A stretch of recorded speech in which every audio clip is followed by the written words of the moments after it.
Acid barrels ఇలా 2 చేతులతో నేను ఇంకొక మిత్రుడు ఫర్లాంగ్ డిస్టెన్స్ అలాగా మధ్యాహ్నం వరకు వేసి తర్వాత మా టిఫిన్ మేమే తెచ్చుకోవాలి, వాళ్ళు ఏం పెట్టరు. ఏదో రొట్టెలు తెచ్చుకున్నామో ఏం తెచ్చుకున్నామో జ్ఞాపకం లేదు. తినేసి ఒక గ్లాసులో మంచినీళ్ళు తాగి 10 నిమిషాలు రెస్ట్, మళ్ళా మొదలేసాం. మేము అక్కడికి ₹2 అద్దె ఇచ్చి అద్దె సైకిల్ తోటి మేము ఈ గంగప్ప కేబుల్స్కి వచ్చాం. ₹2 రెండు సైకిల్స్ మీద 4 వచ్చాం. ఇక్కడ 4 బీకామ్ స్టూడెంట్స్ కూలి పని చేస్తున్నాం. సాయంత్రం ₹15 మా చేతిలో పెట్టారు ఒక్కొక్కరికి. అందులో ₹2 ఆ ఎవడైతే ఏజెంట్ ఉద్యోగం ఇప్పించాడో వాడికి ఇవ్వాలి. 15లో 2 ఇస్తే 13. సైకిల్కి ₹2 ఇవ్వాలి. వస్తుంటే సైకిల్ వచ్చినప్పుడు తొక్కుతుంటే ఇక్కడంతా పెయిన్గా ఉంది, నొప్పిగా ఉంది. చూస్తే కురుపులు తొక్కిపోయి కుండ్లు పడిపోయినాయి చేతులు. అప్పుడు అర్థమైంది చదువు యొక్క వాల్యూ. అలా 2 రోజులు చేసిన తర్వాత జీవితం మీద విరక్తి పుట్టింది. అప్పుడు టీచర్ని అప్పుడు అనుకుంటున్నాం అన్నమాట, మాస్టారు నేను సరిగ్గా చదవకపోతే బెత్తం తీసుకుని ఎందుకు కొట్టలేదు మమ్మల్ని, ఎందుకు బెంచెక్కించలేదు, చదివే వరకు ఎందుకు తిట్టలేదు. ఏడుస్తుంటే అప్పుడు తెలిసిందన్నమాట చదువు ఒక వాల్యూ. సో నైనా ద్వారా ఇప్పుడే చెప్తున్నా, ఇట్స్ గోల్డెన్ పీరియడ్. స్టూడెంట్స్ చెప్తున్నాను ఇది కనుక. అంటే అఫ్కోర్స్ తర్వాత నాటకాలు వేసాము, మహానుభావులు రాళ్లపల్లి గారు పరిచయం అయ్యారు. ఆ తర్వాత ఒక దాదాపు 18 ఏళ్ళు నాటకాలు వేసిన తర్వాత నా నాటకం చూసిన ఒక ప్రొడ్యూసర్ నువ్వు ఇది బాగా రాశాడని చెప్పి నన్ను సినిమా ఇండస్ట్రీకి తీసుకెళ్ళాడు. అక్కడి నుంచి అది వేరే కథ. బట్ నాట్ నెసెసర్లీ ఇది అందరికీ జరగాలని రూలేం లేదు. బట్ ఎడ్యుకేషన్ అంటే జ్ఞానం కనుక సంపాదించుకోలేకపోతే తర్వాత జీవితంలో చాలా చాలా చాలా కష్టపడతారు. ఎందుకంటే ఇప్పుడు మీరు కష్టపడితే ఈ 10 ఏళ్ళలో 15 ఏళ్ళలో 12 ఏళ్ళలో ఇప్పుడు మీరు కష్టపడితే జీవితాంతం సుఖపడతారు, సుఖపెడతారు తల్లిదండ్రుల్ని. ఇప్పుడు సుఖపడితే జీవితాంతం కష్టపడతారు.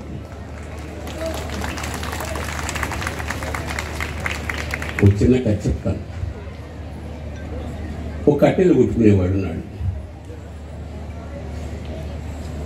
అడవిలో కట్టెలు కొట్టుకోవడానికి పెడుతుంటాడు. దానిలో ఒక సన్యాసి గడ్డం పెంచుకుని ఓ చోట ధ్యానం చేసుకుని రోజు ఈ కట్టెలు కొట్టుకునేవాడు సన్యాసిని చూస్తాడు. సన్యాసి కూడా వీడిని అబ్జర్వ్ చేస్తున్నాడు. లోపలికి వెళ్ళడం, కర్రలు కొట్టుకోవడం, మోసినన్ని కర్రలు తీసుకురావడం, అమ్ముకోవడం, పెళ్ళాం పిల్లల్ని పోషించడం. ఇలా చాలా కాలం తర్వాత వాడికి ఓపిక తెచ్చిపోయింది. ఇక కొట్టలేడు కర్రలు. అయినా సరే బలవంతంగా వస్తున్నప్పుడు సన్యాసి ఆ ముసలాన్ని పిలిచి, ఒక పని చేయి రాదా, ఇక్కడి నుంచి కొంచెం ఇంకొంచెం లోపలికి వెళ్ళు, ఎందుకు నా మాట నేను వెళ్ళు, ఇంకొంచెం లోపలికి వెళ్తే నీకు కావాల్సింది జరుగుతుందని. ఈ కట్టెలు కొట్టినవాడు ఇంకొక 1 కిలోమీటర్ 2 కిలోమీటర్లు వెళ్తే అక్కడ రాగి గరువులు ఉన్నాయి. రాగివి ఇంత మట్టి పోగేసుకుని ఆ రాగి తీసుకొచ్చి మార్కెట్లో అమ్మాడు. ఆ డబ్బుతో కట్టెలు కొడితే వచ్చే డబ్బు కన్నా 10 రెట్లు ఎక్కువ వచ్చింది. చేత 1 నెల 2 నెలలు హ్యాపీగా ఉన్నాడు. మళ్ళీ వచ్చాడు. స్వామి మీ దయ వల్ల రోజు డైలీ కర్రలు కొట్టుకోవడం, బతకడం వల్ల పిట్టలు కొట్ట పొయ్యిలో పెట్టేలాగా కాకుండా మీ దయ వల్ల 1 నెల రోజులు నేను చాలా హాయిగా బతికగలిగాను. అప్పుడు స్వామీజీ అన్నాడు, ఇంకొంచెం లోపలికి వెళ్ళమని. ఇతను ఇంకొంచెం లోపలికి వెళ్ళాడు. చూస్తే అక్కడ వెండి గనులు ఉన్నాయి. ఆ గొడ్డలతో కొంచెం తవ్వి తీసుకొచ్చాడు. ఈసారి 3 నెలలు హ్యాపీగా బతకగలిగాడు. మళ్ళీ స్వామీజీ దగ్గరికి వచ్చి, స్వామి ఈసారి 3 నెలలు హ్యాపీగా బతకగలిగాను, కృతజ్ఞతలు దండం పెట్టుకుంటే ఇంకొంచెం లోపలికి వెళ్ళిన ఆయన. లోపలికి వెళ్తే అక్కడ బంగారపు బొమ్మలు ఉన్నాయి. ఆశ్చర్యం వేసింది. తువ్వాడు, ఇంత బంగారం తీసుకున్నాడు. తీసుకొచ్చి స్వామీజీ పాదాల దగ్గర పెట్టి, స్వామి మీకు ఇక్కడ రాగి ఉందని తెలుసు, వెండి ఉందని తెలుసు, బంగారం కూడా ఉందని తెలుసు, అయినా ఈ చెట్టు కింద కూర్చుని తపస్సు చేసుకున్నారంటే వీటన్నిటికన్నా ఇంకేదో గొప్పది మీ దగ్గర ఉండాలి అంటే, అవును ఆయన, దాని పేరు జ్ఞానం, నాలెడ్జ్.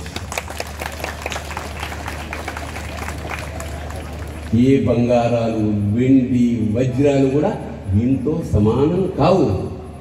అంచేత అలాంటి జ్ఞానం అనే నిధి మీకు రిసనెన్స్లో దొరుకుతుంది.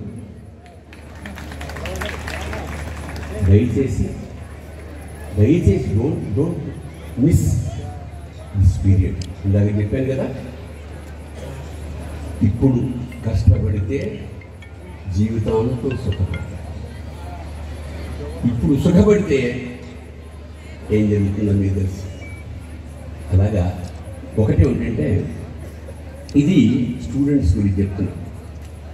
ఇంకా తల్లిదండ్రుల గురించి చెప్పాలి.